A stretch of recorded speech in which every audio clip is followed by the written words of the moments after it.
Fridays. So Fridays we're gonna be like, it's just gonna be like a lot of crazy stuff, moving parts going around all day, and we need to figure out how to put homework and work and like family and everything together. So it's just a lot of traffic, I guess you could say, huh? Okay. We'll try our best. We'll try our best. We'll try and so your participate weekends, as much as possible. Your weekends are free, though? Your weekends are free now? Taylor's aren't. The only time Taylor is at her actual house. She's from Akron, so she comes over and she spends the week, like the Monday through Friday, at my house, and the 2 days she spends with her family in Akron. She comes out here for school so she can get closer to school and work, because she works down here as well. So Saturdays, Sundays, she is in Akron. Okay. Okay, we'll keep you posted. So whenever you can join, you can. You know. Yep. Thank you. Assalamu alaikum, Ebony. Thank you for joining in. Let me make sure everybody saw my text messages on the group. Actually, we still have 2 minutes before we start.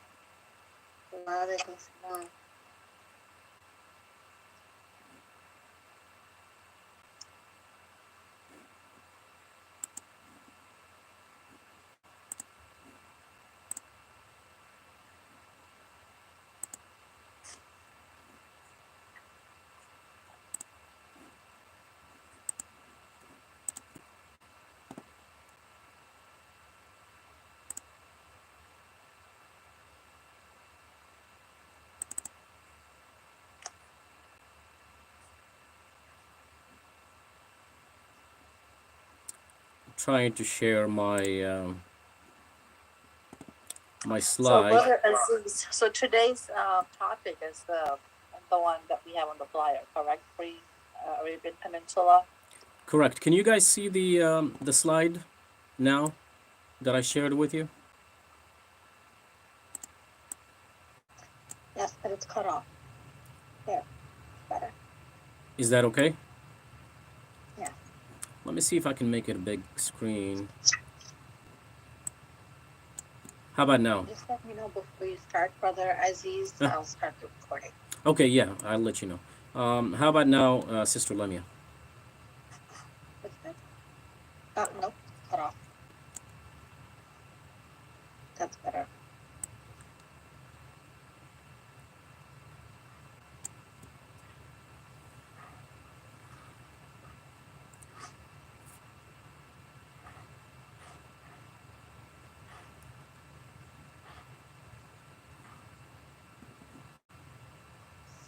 All right, we can start in a couple minutes, inshallah. How can we go one by one and just, again, just say your name, please? Ebony.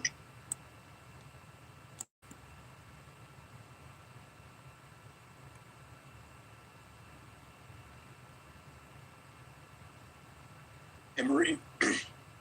Emery. Lamia. Oz and Taylor. Siddiqa.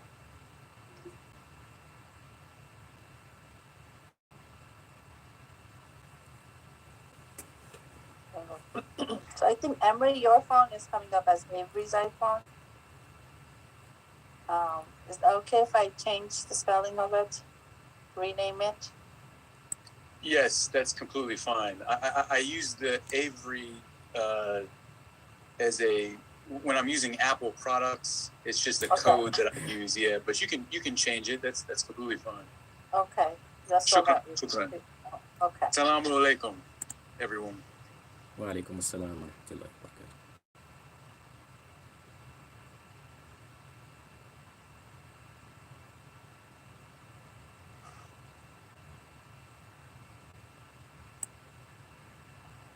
Yeah, this slide is, this is better.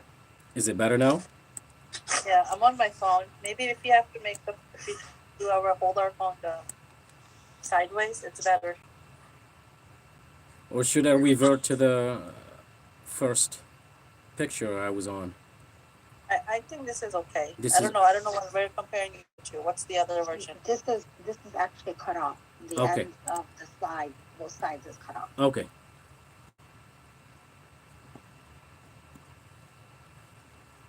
So this is the other version?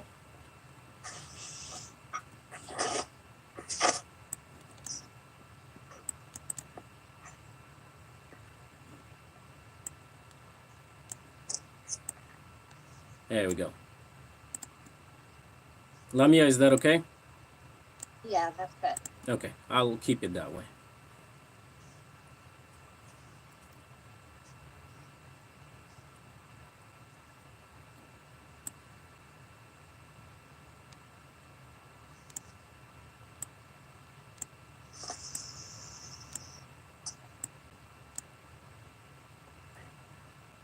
Just a couple more minutes, inshallah. Yeah.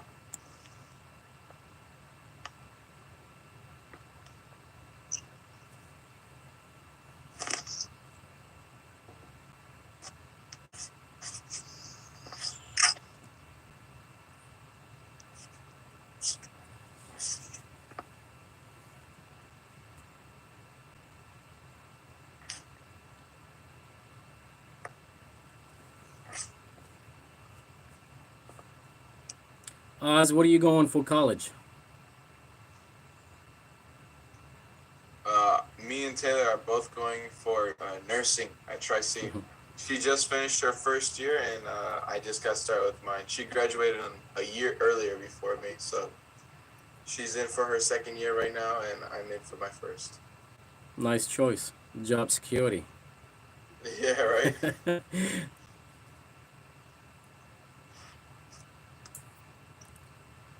Did you guys finally decide what you guys are going to be studying?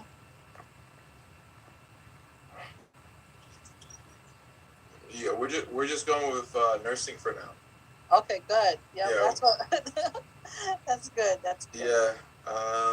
My dad thought that would be the best choice for me, and you can make a lot of different choices with that sort of career, like where you want to be or where you want to be helping people. Yeah. So there's all sorts of like traveling nursing, psychiatric nursing, pediatric nursing. You can help kids. It's all sorts of varieties of stuff that whatever we're comfortable with at that time when we're ready to make that choice. Then we'll make it. You know what I mean?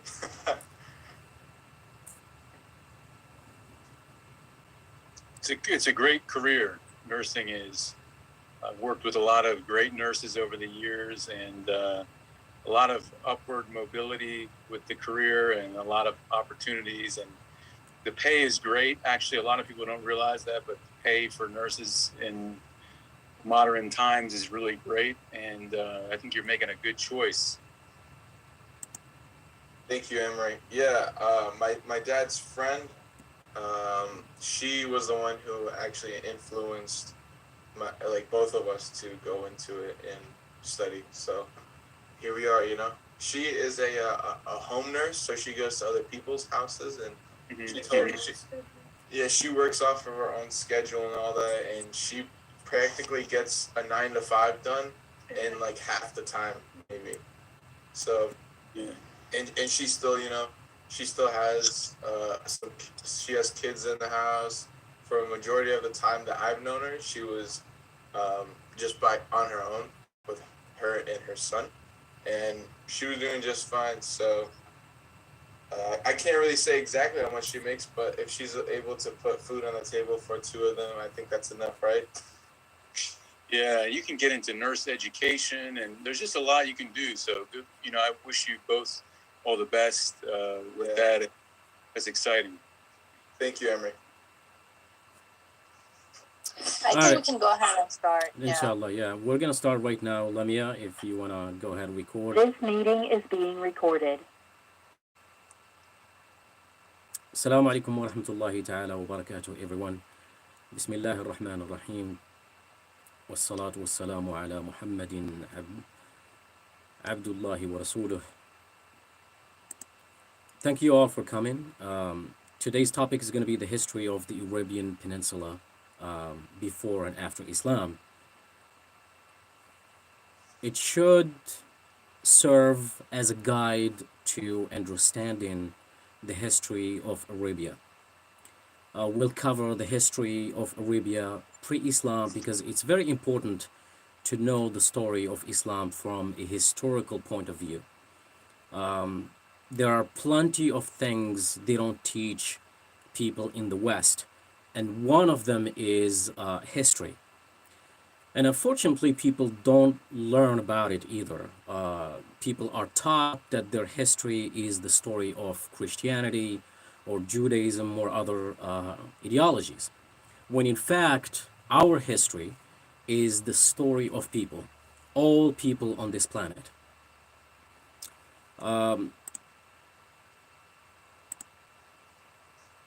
Let me know if you can see the slides better.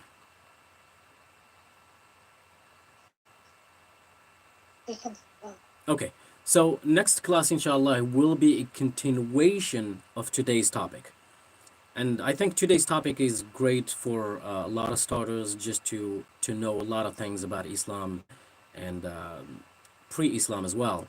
So next class, inshallah, will cover the foundation of Islam and Aqidah, inshallah.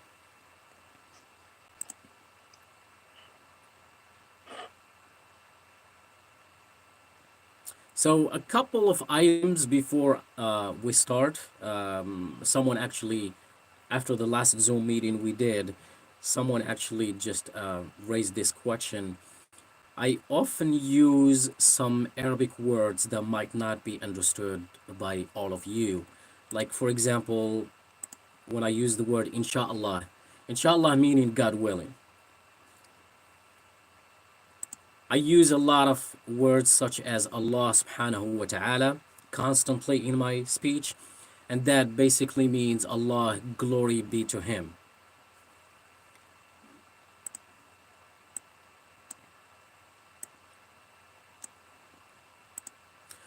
Messengers and prophets, every time messengers or prophets are mentioned, we always say peace be upon them.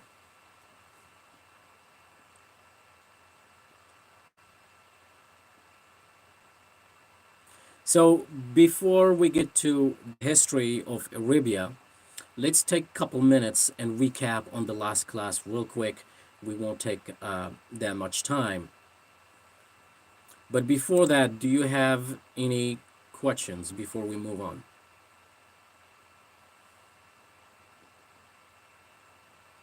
I try to give you a chance to ask questions often in the class, so I don't sound like I'm the only one speaking. If no questions, we can move on with a quick recap of last class. We mentioned monotheism. Allah subhanahu wa ta'ala sent a message, one message throughout history, and it is the monotheism, in other words, the Tawheed. So Tawheed comes from wahada, which is wahidun, in Arabic wahidun, which is one, the unification of the oneness of God, which constitutes submission. So submission is central and single most important concept in the belief system, which also leads to uncompromising certainty of creed or al-aqidah at the heart of the said belief system that is universal. Therefore, Islam, as we said last class, is purely based on monotheism. And monotheism is the most coherent form of the religious belief. And therefore, Islam is the purest of that expression. Islam is based on the oneness of God.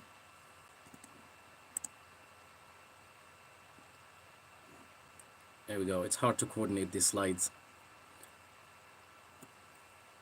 The oneness of God, messengers. Allah subhanahu wa ta'ala sent messengers to teach us about a way of life and this life is a test. At the end of life, it's just a test. And once we understand this concept of Islam, we invite people to Islam as well. And that stands for Ummati. As you can see, OMATI, oneness of God, messengers, way of life, test, and invite.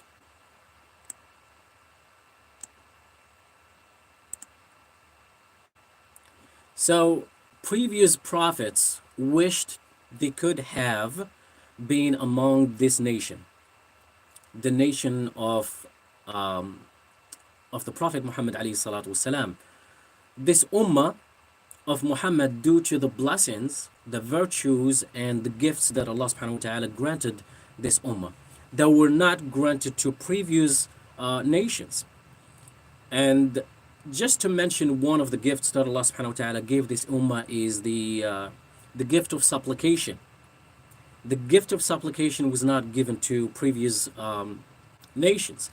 Previous nations, even when it comes to their sharia, because every nation had their own sharia, even when it came to their sharia, they were required to only testify that there is only one God. Because all previous messages stressed on the oneness of Allah subhanahu wa ta'ala. But with the message of Islam, the Sharia or the message of Islam is very broad, is very complete. All messengers and prophets preached the same message. One of the things that I failed to mention last class is messengers and prophets. There are messengers and prophets, and the only way that I always remembered it when I was growing up and my teachers taught me is that messengers greater than prophets. So it's easier to remember because not all messengers are prophets, but not all prophets are messengers. What I mean by that is that messengers are greater than prophet. The crucial criteria is that a messenger delivers a new religious law or sharia legislation revealed by Allah subhanahu wa ta'ala, because all the nations that came before us, they had legislation, they had a sharia. Even the Jewish law is actually called a sharia. So whereas the prophet continues an old one, God sends both prophets and messengers, or as givers of good news and as admonishers to their people. There are 5 mighty messengers who are prophets as well in Islam, and they're called ulul azm, and they are in chronicle order: Nuh alayhi salam, Noah; Ibrahim alayhi salam, Ibrahim; Moses, Musa; Jesus alayhi salam, Isa; and Muhammad. So all these prophets are called ulul azm. What distinguishes these prophets or these messengers, who are prophets as well, from the rest of the prophets is that they were given special books or special sharia. So a special consideration should be taken when assessing, for example, the prophecy and divine religions. In Islam, all prophets cited in the Quran strived greatly to fulfill the holy duty assigned to them by Allah subhanahu wa ta'ala. From this perspective, all prophets and messengers were sent as leaders to their tribes and nations. Prophet Muhammad alayhi salatu wasalam emphasized this issue, saying in the hadith that I am closest to Isa alayhi salam, the son of Mary, among all humans. Indeed, prophets are half brothers. Their religions are the same. So the characteristics of these messengers or ulul azm, Nuh, Ibrahim, Musa, Isa, and Muhammad, are 5.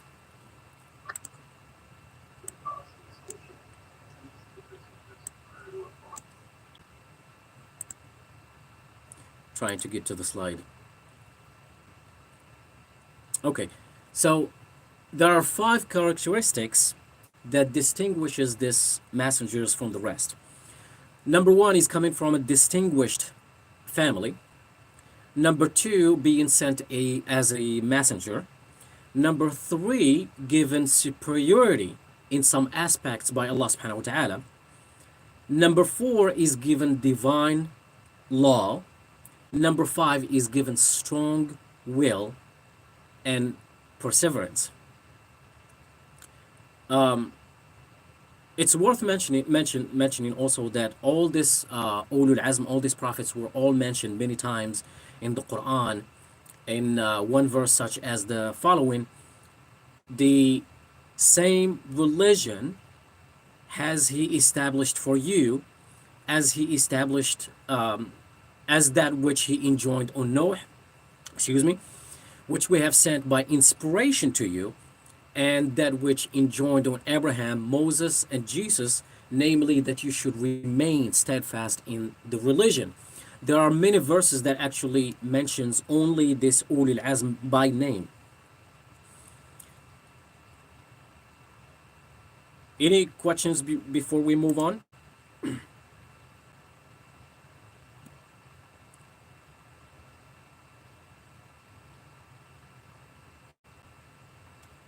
No questions?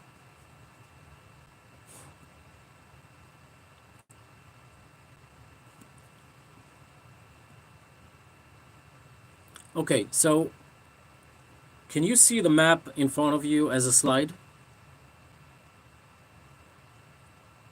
Yes. Okay. Yes. All right. So in less than 200 years after the death of the last prophet, Muhammad, peace be upon him, in 632, Islam went from not existing to being the religious and political organizing principle of one of the largest empires in the world. The story begins when the angel, in the 6th century, when the angel Gabriel, Jibreel alayhi salam, appeared to the Prophet Muhammad, a 40-ish years old man who made his living as a caravan trader and was told to recite in the name of his Lord. Initially, this caused Muhammad alayhi salatu wasalam to panic and freak out. As you know, it would. But then his wife Khadija radiallahu anha and a couple of other people encouraged him, and slowly he came to accept the mantle as the seal of the prophets. A few things to remember about the world Islam entered and the world from which the most powerful empire in the history of mankind was about to rise.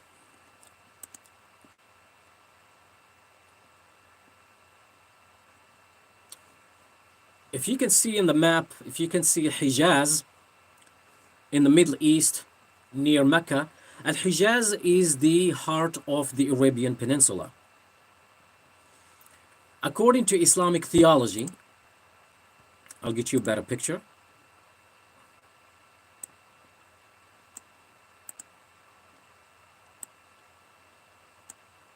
Here it is in green.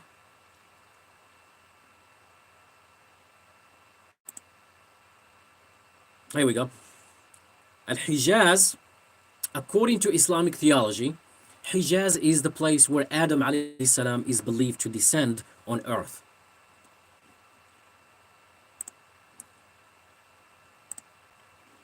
Okay, sorry, I just lost the slide.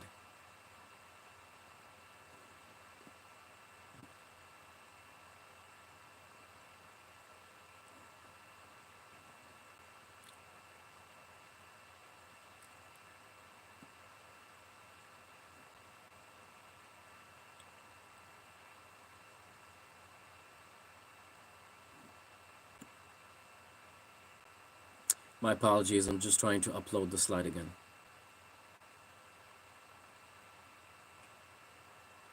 Anyhow, I was saying that in Islamic theology, it was believed that Adam alayhi salam, that Hijaz is where Adam alayhi salam is believed to descend on earth. So Hijaz was Adam's home. Hijaz is where civilizations, nations, and tribes began.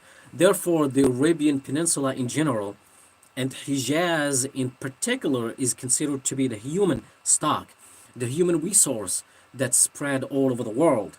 Hijaz is where life began on Earth. From a linguistic perspective,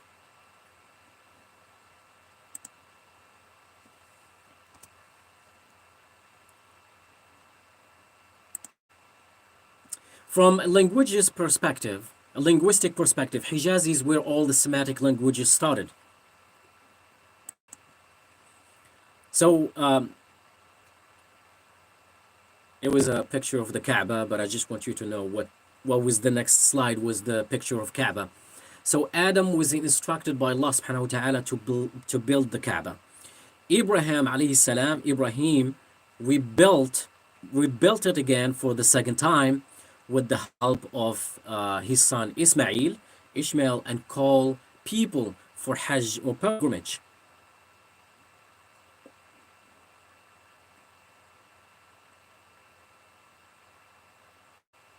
This is some real Zoom challenges here.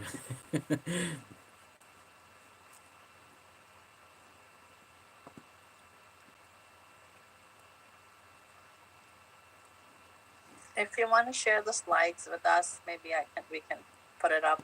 Yeah, sure. I think that's even much better. Yeah. Let me see if I can I have no idea how to do that, but let me figure it out real quick and then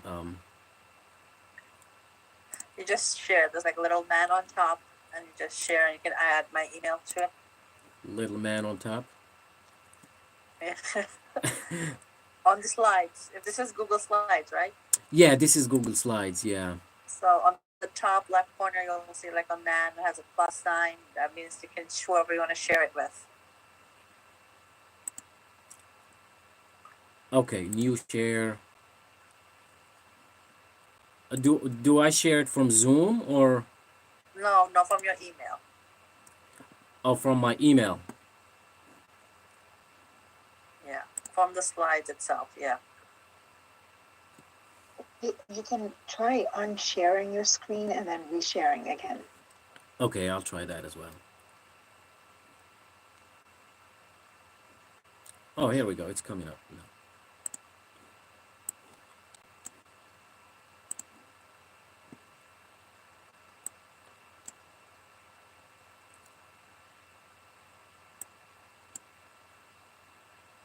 This is all a learning experience for us.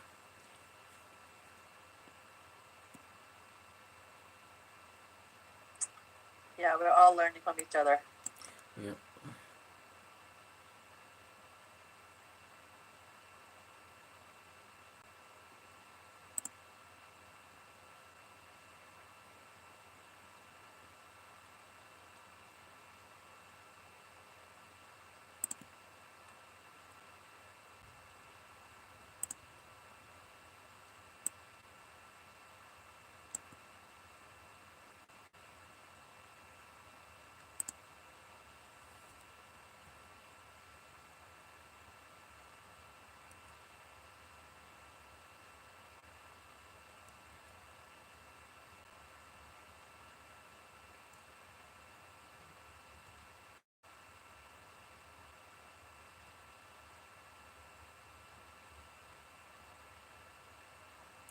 Okay, so this is where we were the from a linguistic perspective.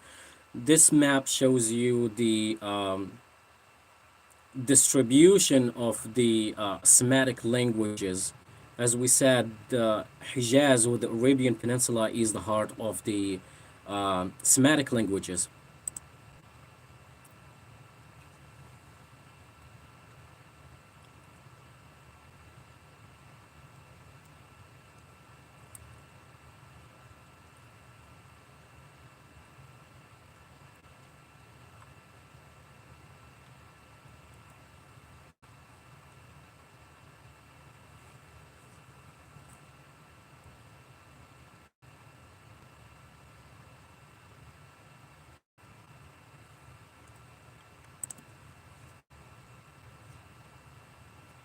Anyhow, so the Kaaba is the first and the most ancient house of worship ever built for all mankind, and it was dedicated to the worship of one God.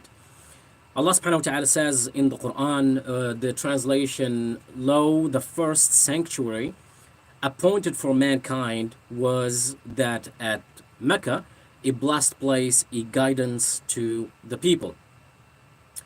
Facing our face towards the Kaaba in prayer, we are not only stressing the unity of mankind under the lordship of the one and only God, but also stressing the concept of Allah subhanahu wa ta'ala, the Almighty, being the center of our lives.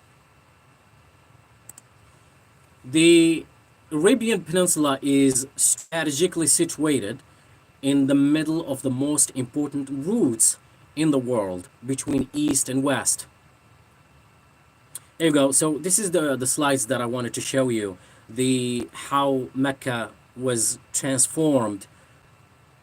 As you can see, the difference between, this is the oldest actually picture of Mecca that we have to date.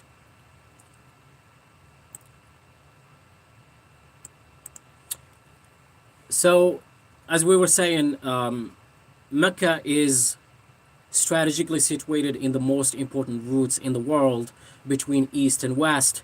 This unique geographic privilege made Arabia the main supplier of goods and services to the major continents, Asia, Africa, and Europe. The biggest island in the world, surrounded by rivers, oceans from all directions. It was called Arabian Peninsula because the entire peninsula spoke Arabic. Even Christians, Jews, and others that lived in the Arabian Peninsula. So throughout history, many powers emerged in Arabia.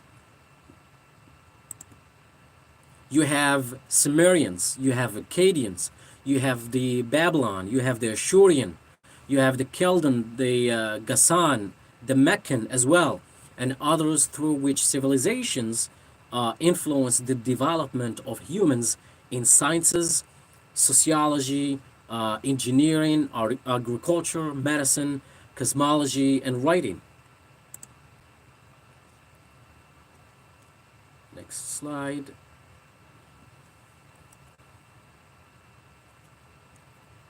So Muslim commentators have divided the old Arab nations or tribes to two groups.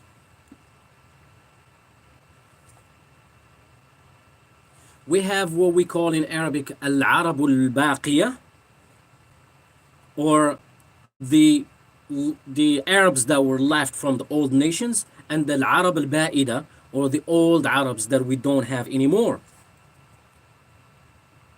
So what I mean by that, al-Arab al-Ba'ida, meaning the Arabs that lived in Arabia but vanished before Islam. And here they are. So their history is non-existent, except what we know of them from the Quran, such as Ad, Thamud, Iram, Madian, etc. So the Quran actually talks about this, the Arab, the Ba'ida, in the Quran, how they were destroyed. The Arab al-Baqiyah, meaning the tribes that are still existed after the destruction of the Arab al-Ba'ida. The Arab that existed during the Prophet Muhammad ﷺ, from the generations of the Arab al-Baqiyah. That's why we call them the Arab al-Baqiyah, or the leftover of the old Arabs. The oldest Arabic poetry we have is 150 years before Islam, and belongs to this group called al-Arab al-Baqiyah. In Arabic it's called al-Shi'r al-Arabi, al-Shi'r al-Jahili. So just to note, Western Orientalists wrote a lot of books about the Arabs before and after Islam, and still do, with no knowledge. They invented a lot of stories. Matter of fact, I mean, if you want to be famous, just write a book about Islam or an op-ed. The stories they invented have become normal to people. depicting the Arabs as backwards and ignorant, and that these Arabs have not contributed to society or humanity and the well-being of people. People started repeating these stories over and over till they believed it. So during the 1800 century, the European colonialism were looking and searching for wealth, treasure, and fortune. They found most of it in the Arabian Peninsula, and especially in Yemen, excuse me, Hijaz, and South Sham. Sham is Syrian. It used to be called Sham, but now it's Syrian, Lebanon, Jordan, and Palestine. They found some of the oldest writings, manuscripts, remains of cities and castles, dams, places of worship, and so forth. So clearly, these nations and tribes were not ignorant in some of the fields we are challenged with today. The bottom line is the behavior of and life of the Arabs at that time was dominated by their geographic environment, like like the Arabic proverb that says "al-insanu walidu bay'atih," which means that the mankind are affected by the environment they live in.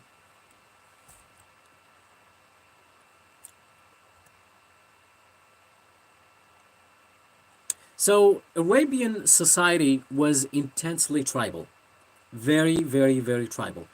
Muhammad alayhi salatu wasalam was a member of the Quraysh tribe living in Mecca, and tribal ties were extremely important. The Arabian Peninsula was like this crazy religious melting pot. Like most tribals, Arabs worshipped gods very similar to the gods of Mesopotamia gods. Cult statues of many of those gods had been collected in Mecca in the temple-like structure called the Kaaba. Arabia was a home to not only Christians but Judaism as well. So Mecca was always a home to monotheism, and there were very few who did not worship idols. So the message that there was only one God did not exist at that time.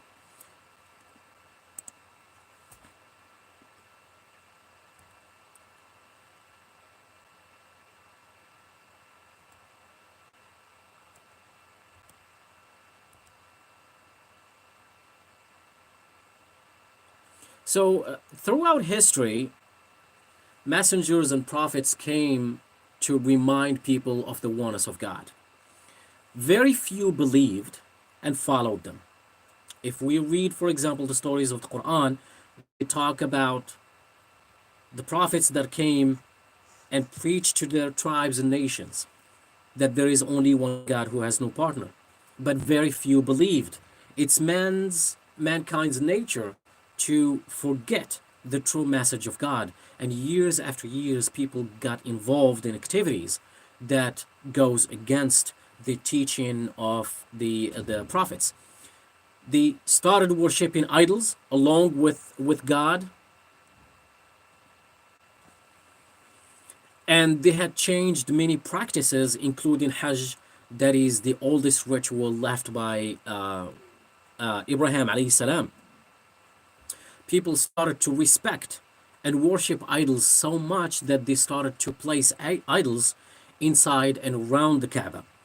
The Arabs before Islam had 360 idols housed along the Kaaba at the time of the Prophet Muhammad alayhi salatu wasalam. The Hajj rituals were drastically changed. People used to perform the tawaf of the Holy Kaaba, which is the circumambulating in so-called pure form by being naked. They would circle around the Kaaba without covering their bodies and would not respect. They argued, however, that they were born naked and shall perform Hajj in the way they were born. Instead of worshiping, they would clap, whistle, and even sing. they would blow horns while performing Hajj. Immoral acts like drinking and adultery was very common practices by the Hajj pilgrims. They would dedicate major towards such acts. They have started following their desires. Their practices that the idolaters invented on their own, like previous nations, claiming they are only following their forefathers' traditions in this regard. And they falsely claim that what their forefathers did, and it was in fact the order and the legislation of Allah subhanahu wa ta'ala.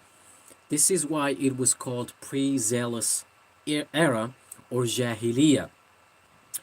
It's an Islamic term from the Quran in Surah Al-Fath, the victory chapter, verse 26. Because the word Jahiliyyah actually, it was mentioned in the Quran. And with the translation of the said verse, this is why when the unbelievers set in their hearts a fierce bigotry, the bigotry of ignorance, or the Jahiliyyah, Allah bestowed inner peace upon His messenger and upon the believers, and made the word of piety binding on them. They were more deserving and worthier thereof. Allah has knowledge of everything. This Jahiliyyah is almost related to behavior. I want you to remember this. The Jahiliyyah of the people before Islam is related to behavior and character, and not to the opposite of knowledge. The people of Arabia before Islam, they were very, very knowledgeable, but their behavior and their character, that's what the Jahiliyyah is called. Because the behavior and life of the Arabs was dominated by their geographic environment. Historians divided Jahiliyyah into two periods. The Jahiliyyah time during the Prophet Ibrahim alayhi salam, and the Jahiliyyah time of the Prophet Muhammad alayhi salatu salam. There were two Jahiliyyah periods. So the Arabs before Islam, from a religious level, idolatry was the dominating religion in the Arabian Peninsula. The ideology of polytheism and idolatry was spread among people. So idolatry had tribal basis, as every tribe, even more, every house had its own idol and method of worship, despite their belief in the existence of God. And remember that these people knew that Allah subhanahu wa ta'ala existed and His creation of the universe. They considered that their worship of idols brought them closer to God. And that's, we see same thing now with the Christians worshiping Jesus alayhi salam to get them close to God. So that's exactly what the Arabs pre-Islam did. The Holy Quran has pointed to this, stating, "As for those who take guardians beside Him, saying we only serve them so that they make us closer to Allah subhanahu wa ta'ala."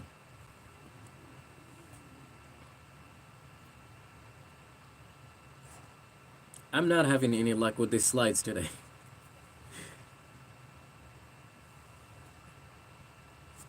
It's okay. Anyhow, so from the political perspective, people of the Arabian Peninsula did not submit to any authority or system besides the tribal one, due to several factors. On one hand, most of the people of their region were from the nomads, who spent their night in one place and their morning in another. On another hand, they refused any form of supremacy which would limit their individual, family, and tribal freedoms. And remember that the people of the Arabs before Islam, they did pride themselves in freedom. Moreover, some economic factors contributed in establishing this fact. As the desert nature of the region made it unfit for planting and labor, and hard for settling down, organizing life, and producing. For all these reasons, this region remained far from any of the major powers' control at that time, and did not submit to any of the Romans, Persians, or the Habashis rule, which was in Ethiopia at that time, and was not influenced by their concepts and religions. From this point, the phenomenon of tribal statements emerged. Every tribe had its own leader. Every leader had supremacy, and no rule of political authority united them. They rather lived in political vacuum.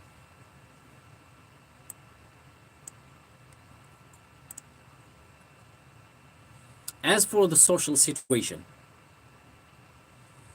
the Arab individual lived a tough, rough, nomadic life, and the tribal rule, as well as the absence of any strong religious or consciousness restraints, drove tribes to wage wars and assault each other, sometimes just to ensure a living, others to take control or revenge.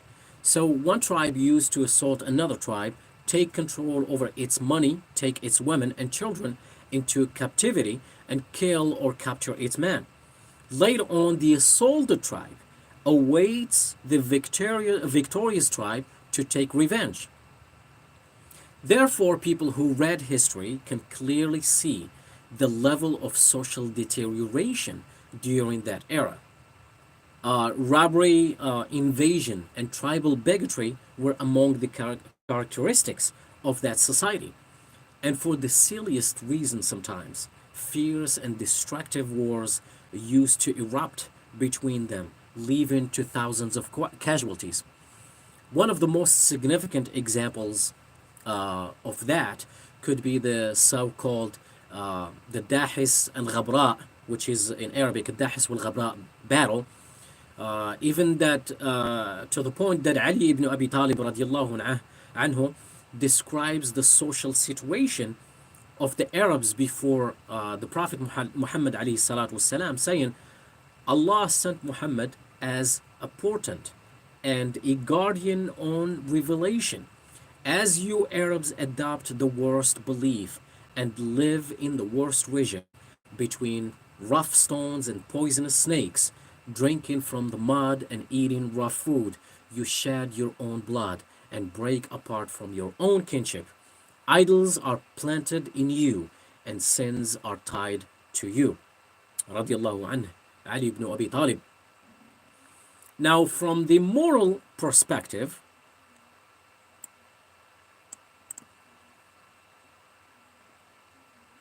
there we go. Now, from the ethics and morals perspective, harshness, adultery, alcohol drinking, usury, and burying newborns alive for fear of disgrace and poverty were the general features of the morals spread during the pre-Islamic era.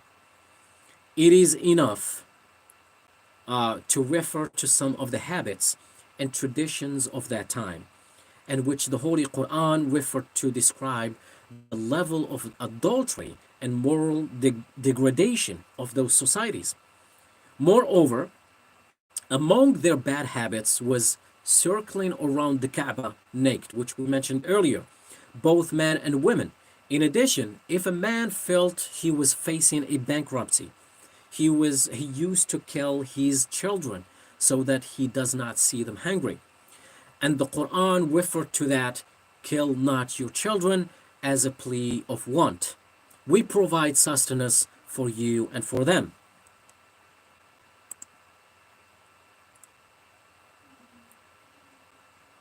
We can witness the spread of the phenomenon of burying newborns alive in the Holy Quran, which mentioned it and denounced this crime, rebuking the brutal attitude of those societies. Allah subhanahu wa ta'ala says in the Quran over and over, when the female, the infant, buried alive, is questioned, for what crime was she killed? وإذا الموءودة سئلت بأي ذنب قتلت. صدق الله العظيم.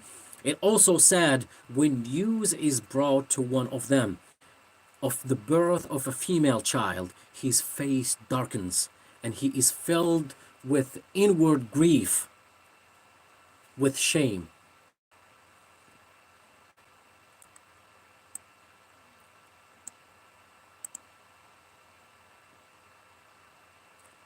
From the cultural and society perspective, there is an infinite life to language tied directly to the life of mankind.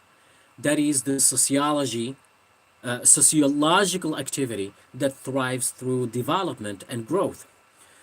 To learn a society's language is to learn the levels of their lives and cultures. I shared with you all, I'm not sure if you all seen it, the history, some history and facts about the Arabic language, and this is actually talks about that as well. Language is the instrument that speaks these cultures. If culture is a result of history of the Arabs, Arabic language is then the instrument that describes their culture. So it's impossible to study a language when connected to its historical and sociological. The culture of the Arabs is the result of their long history that dates back thousands of years. I want you to see this slide. Can you all see it?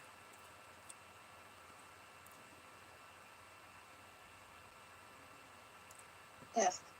Okay, so the word Arab or Arabs most likely came from Ya'rib ibn Qahtan, which is right here in, which color is that? I'm colorblind. So not in the middle of the Arabian Peninsula, but it's in the north and the south. That's where Ya'rib ibn Qahtan, according to Muslim scholars, it was derived from his name. He was the first to speak Arabic. His brothers and his cousins and family members learned Arabic, left Babel because they used to live in Mesopotamia, which is Iraq, and settled in Yemen. They were called Qahtanun. Now, some other scholars say that Adnan, which is right here in the middle of the Arabian Peninsula, were the first to speak pure Arabic, or the Arabic of the Hijaz. And others say that Ismail or Ishmael was the first to speak pure Arabic. And Allahu Alam, all we know is that Arabic originated from the Arabian Peninsula. So, but Arabs come from Ya'rab, meaning يفصح في الحديث, and became known to describe the Arab as a nation and their eloquence in speech. Irab, which comes from the Arab as well, Irab also means freedom. That translates into the inability to follow any system, and that's exactly the characteristics of the Arabs. They didn't believe in any system. Abir, also that comes from the Arab, means constant movement. These people constantly moved in the Arabian Peninsula. And there is another name for the Arab, which is Arabatun, means the desert, the Sahara. So from the Jahiliyyah poetry, we know that the Arab tribes unified the Arabic dialects they had at that time. So we have 10 minutes, inshallah. I'm going to hurry up and give you opportunity for questions. They had at that time to speak one unified Fusha, eloquent language, a unified Fusha of the Quraysh clan. Therefore, the Fusha became the classic language spoken, and all Arabic dialects were discarded for the purpose of poetry. Poetry was purely Fusha, and poets were warned from using other dialects and their tribes besides the Fusha. With this conclusion, Arabic was already a complete language and ready to be the leading instrument in literature, poetry, medicine, science, math, and so forth. Mecca was the heart of all Arabs in Jahiliyyah.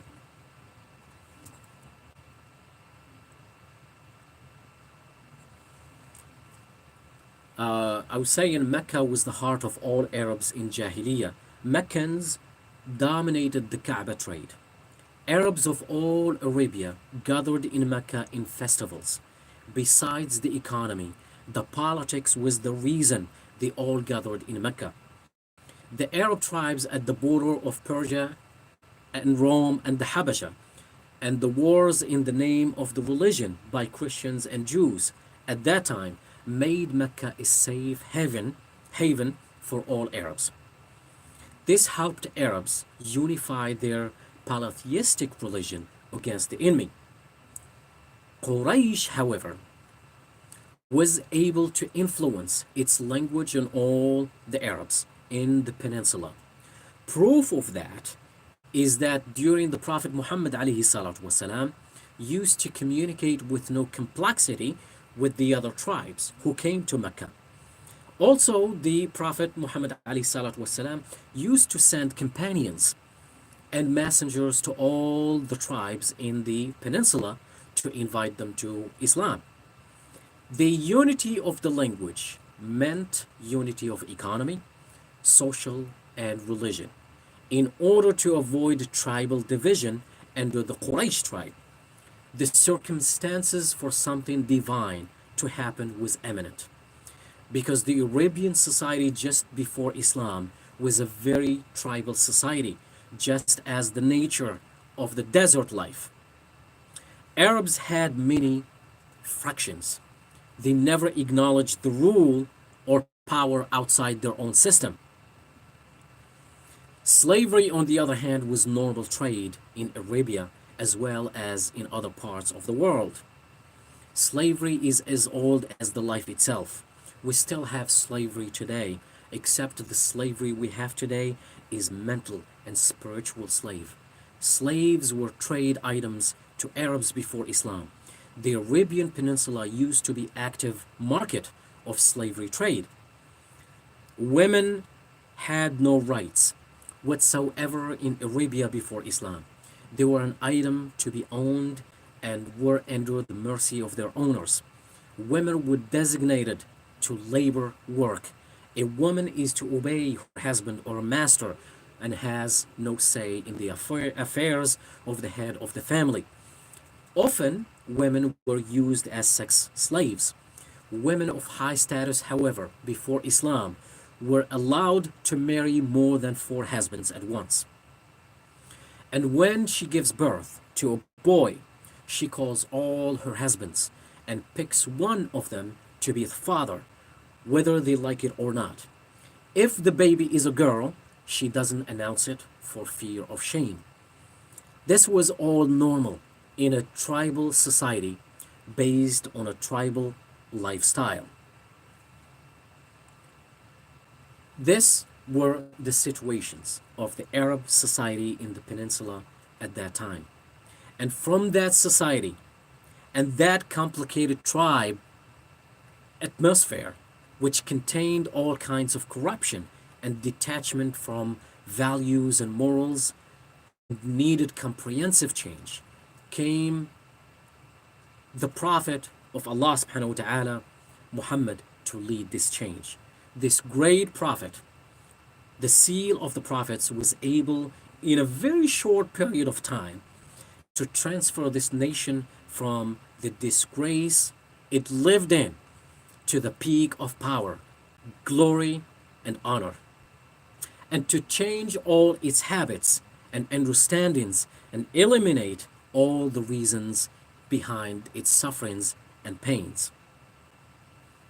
Alayhi salatu wassalam.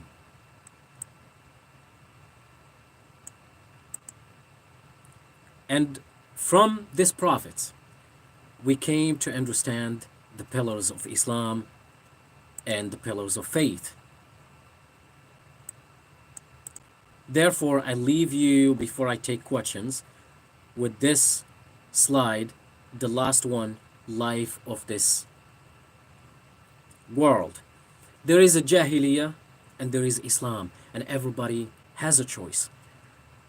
The choice is ours to make in this life. I'll take any questions, inshallah, if you have any questions. Yeah, I have a question. Yes, Az. What is a jahiliyyah? So Jahiliyyah is a pre-zealous time era where actually people, like we explained, people just acted on their own, from their own. There was no rules. There was no, and basically it just means ignorance. That's what Oh, okay, Jahiliyyah. okay. Jahiliyyah in Arabic is ignorance.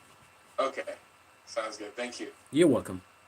Oh, another question. Yes, Az. Taylor had this question. Sure, She sure. asked, what does mashallah mean? Mashallah means basically, like you were saying,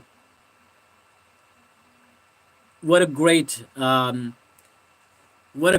gift, subhanallah, that Allah subhanahu wa ta'ala blessed you with. So every time we see somebody that is blessed with blessings, we always say mashallah. Like for example, let's say that you mentioned you're going to school for nursing. Yeah. We say mashallah. Yeah. You know. Alrighty. Thank you. You're welcome, Oz.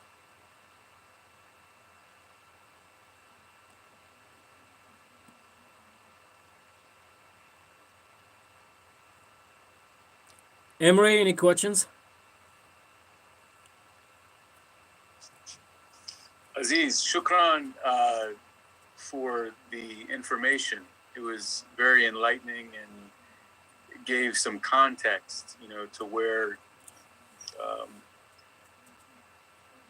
Islam and where Muhammad was able to direct the people. Gives us a starting point. So I really appreciate the context. I think my only question was,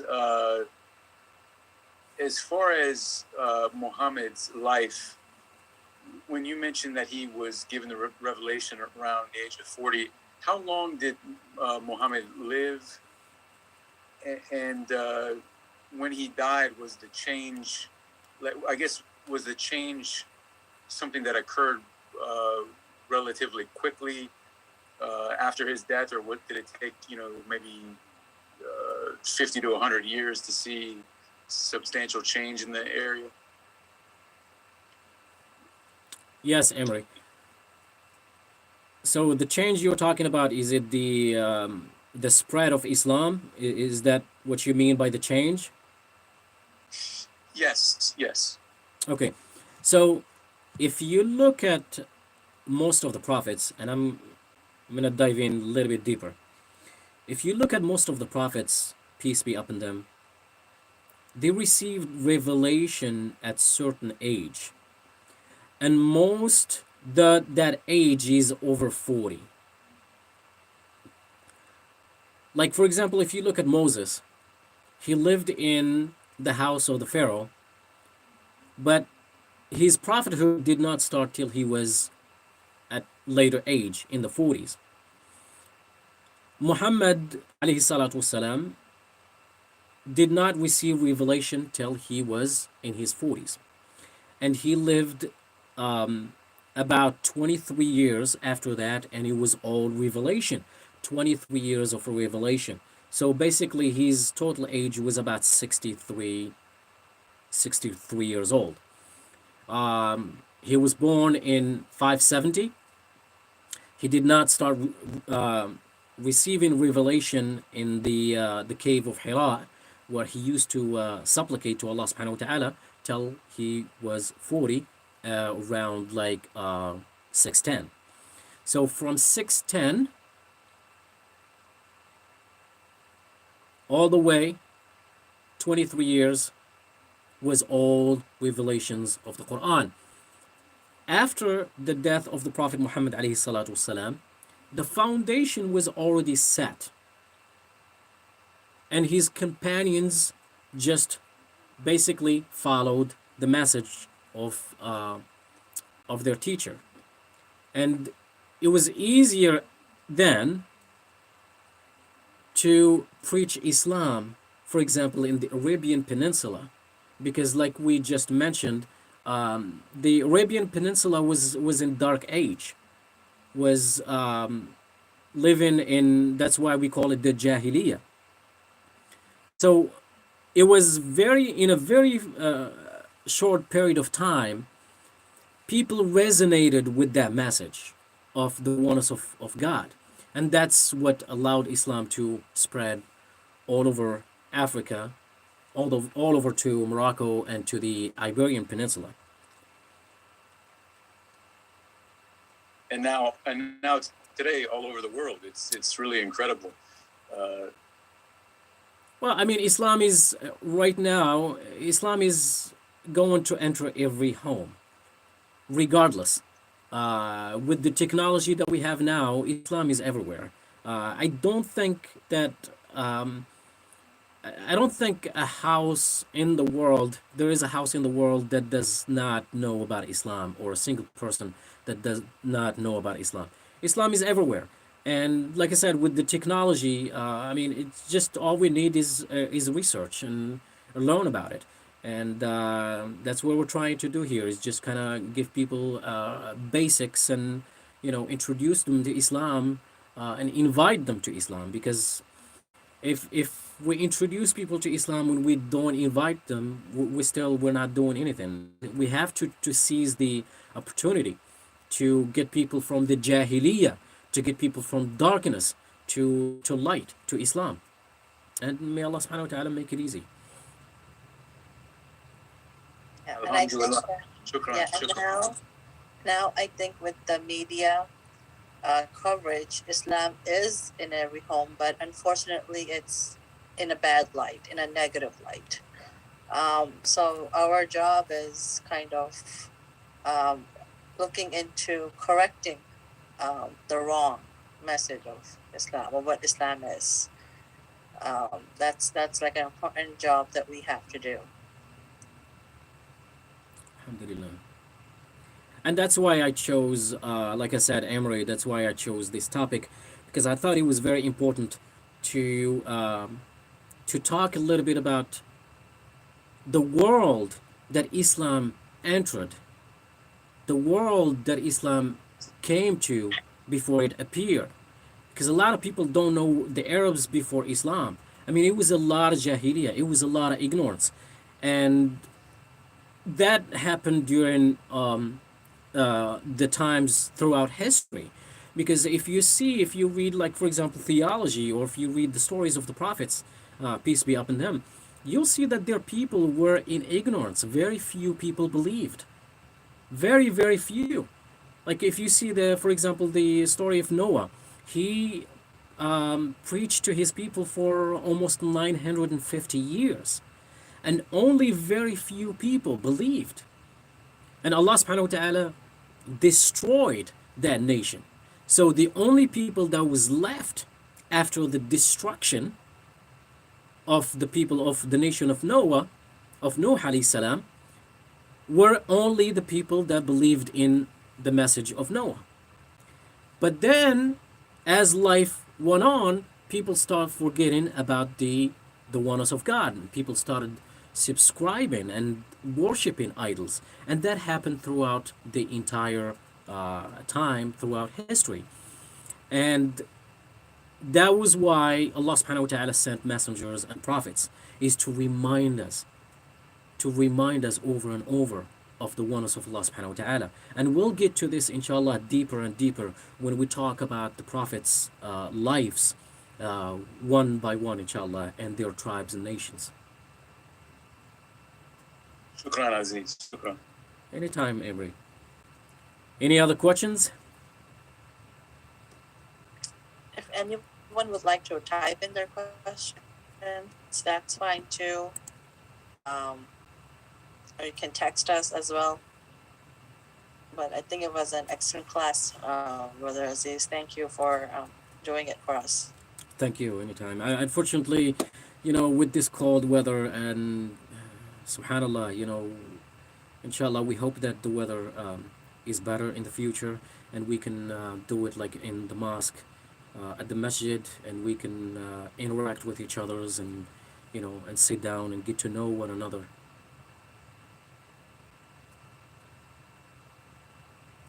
So if the weather is decent, inshallah, next Friday we'll do it at the mosque, inshallah. Um, so we're at 8:07. So if The anybody recording has stopped. um, Kalia, if you have any questions, I know you came in a little bit late. If you have any questions, you're also welcome to just text us as well. But if you want to ask in class, that's fine. Yeah, I did have one question. I wanted to know if there are any like pieces of literature that will that like expands upon what we learned in class today, like any book recommendations. Inshallah, I can send you some literatures and some booklets to expand. Do you want to expand more on the life of the Arabs before Islam? Yeah, that component. Yeah, it's actually there's a lot of things that I didn't want to discuss because it's deep and deep in the life of the Arabs. Like for example, the poems, linguistics, and and the women and a lot of things. I just want very quick on it, but I can give you, inshallah, I can send you some things to read, inshallah. Okay, thank you. You're welcome, Kalia. I have a favor to ask. Assalamu alaikum. Wa alaikum assalam wa rahmatullahi wa barakatuh. How are you? This is Alhamdulillah. This is Tina. I just want to ask if you always have like a Zoom. Also, even if we do it as a masjid, if you can have a Zoom access all the time. Just because there's people like me, like vulnerable to COVID with like health conditions, and maybe there is like elderly people or whatever people who want to listen in, and this is like so good, mashallah, jazakallah khair for doing this. Alhamdulillah. But if you can have a Zoom access, that would be great. Inshallah, I think Sister Sadiqa and the committee, inshallah, we can always make a Zoom accessible to people who can attend in order to for others to learn, inshallah. I mean, inshallah khair. Okay, thank you. You're welcome, Dean. Any other questions, sisters, brothers?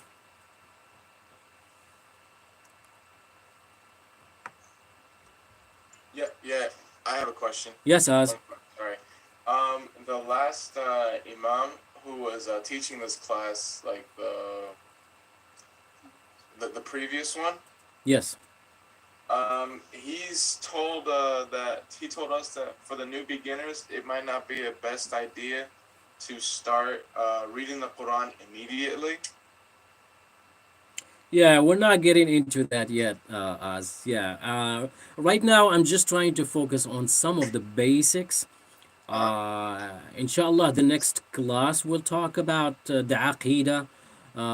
We'll talk about simple things step by step. Okay. We're not going to take the highway yet. Oh, I'm not talking about the whole class in a whole. I mean, I'll just say, I guess, Taylor was just wondering if you think it would be a good idea if she reads it on her own, or like.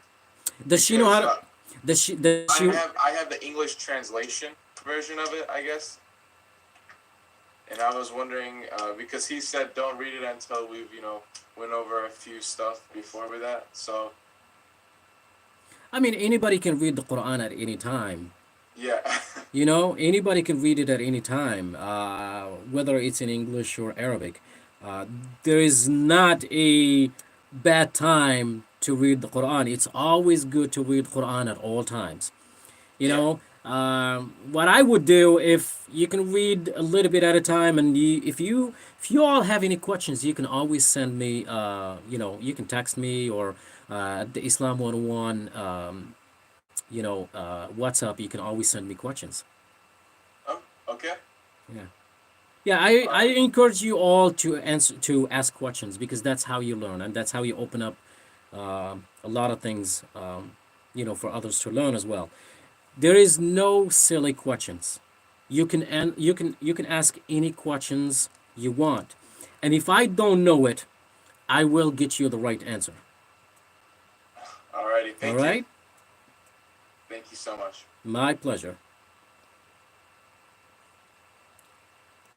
Well, if there is no other questions, we'll end this session. Inshallah. Jazakumullah khair, and thank you all for attending. Inshallah, if the weather permits, we can meet at the masjid, inshallah, next time. Inshallah. Inshallah. Thank you. Have a Thank great you rest so of your much. night. Thank you, Az.